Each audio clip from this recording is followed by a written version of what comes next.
In today's video, which is I-130 process episode number 25, I will talk about what will happen after your immigrant visa interview. If it's something you want to know, just stay tuned and I'll be right back. USA Monde.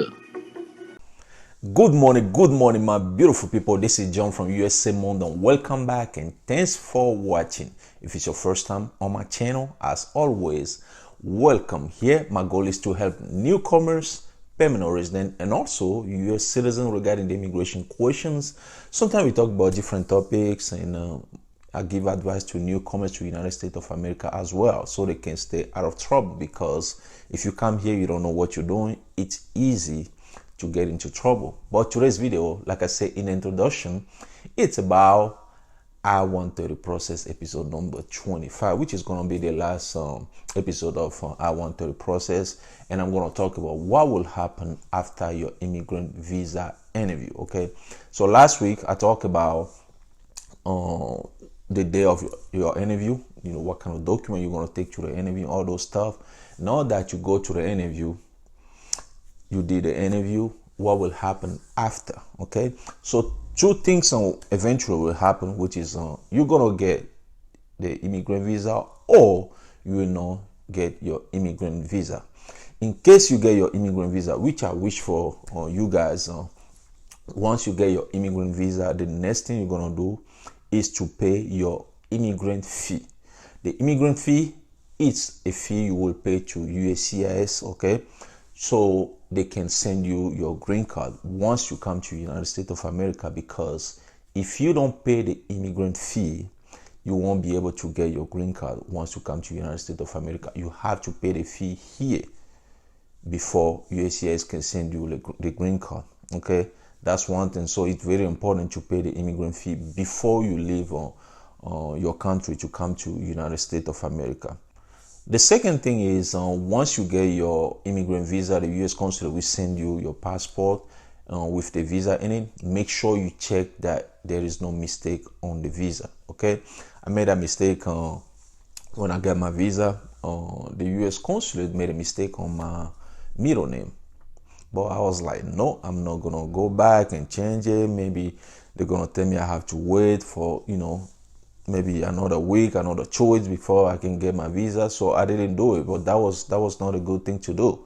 I can get denied to enter United States of America because of that mistake. So if there is a mistake on the visa, you need to go back so they can change that mistake, okay, before you travel. All right, so the third thing I'm going to talk about is you, the principal immigrant, can travel with any beneficiary at the same time or before those beneficiaries. Okay, let's say you have two children who are traveling with you, who are immigrating with you to the United States of America. You can either come first and then your children will come later, or you guys can travel at the same time. The fourth thing I'm going to talk about here is to travel before your visa expires.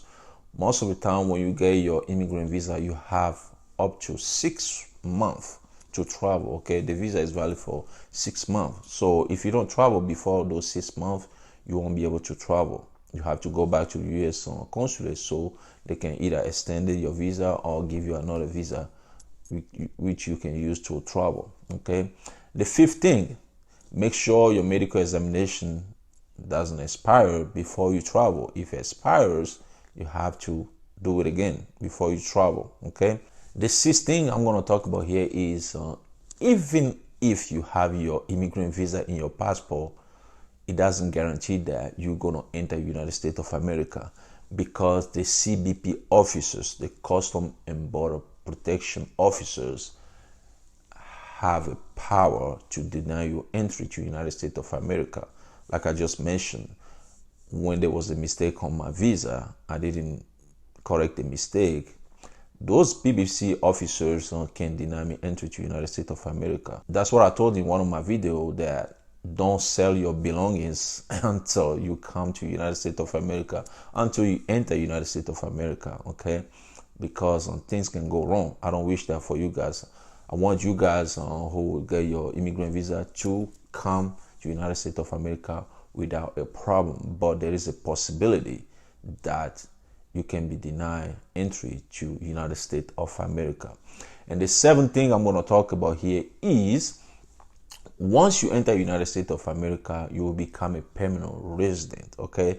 Meaning that you can work here in United States of America, you can live here in United States of America permanently without any problem, all right? And then the eighth thing I'm going to talk about is once you enter United States of America with your immigrant visa, with your I-551 visa, where you can use that visa as a proof of permanent residency for up to a year until you get your actual green card in hand, basically, okay? And then the eighth thing I'm going to talk about here is once you enter United States of America, you will get your social security card within 30 days, basically, in case you mention on your DSM 260 that you want to get a social security card once you come to United States of America. If not, you have to apply for it. If you didn't select it on your form DS260 that you wanted, once you come here, then you have to apply for your social security card. Okay, that can take a little bit longer. It can take up to 4 months, 3 months, 4 months before you even get it. Okay, so those are the steps you're gonna take after your immigrant visa is approved. In case U.S. consulate deny your visa, well, they will tell you the reason why they deny your visa, and if there is something you have to do, they will let you know. Because sometimes some people go to the interview with missing document, and the U.S. consulate officers will ask them to bring those documents before they can make a decision. If that is the case, so once you bring those missing documents, they're going to be able to make a decision whether or not you are eligible to get an immigrant visa or you are not eligible to get an immigrant visa.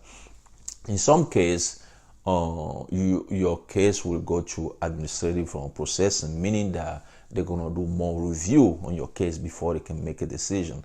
In that case, also they can ask you to, bring additional document, or if something changed during from the time your I-130 was approved to the time you go to the interview, you can bring additional documents, send the U.S. consul additional document so they can use that to make a decision in your case. Okay, so after the administrative processing it's over, the duration of the administrative processing varies for each case. Therefore, you have to be patient until a decision is made. Okay, once the decision is made, the U.S. consulate will contact you and let you know.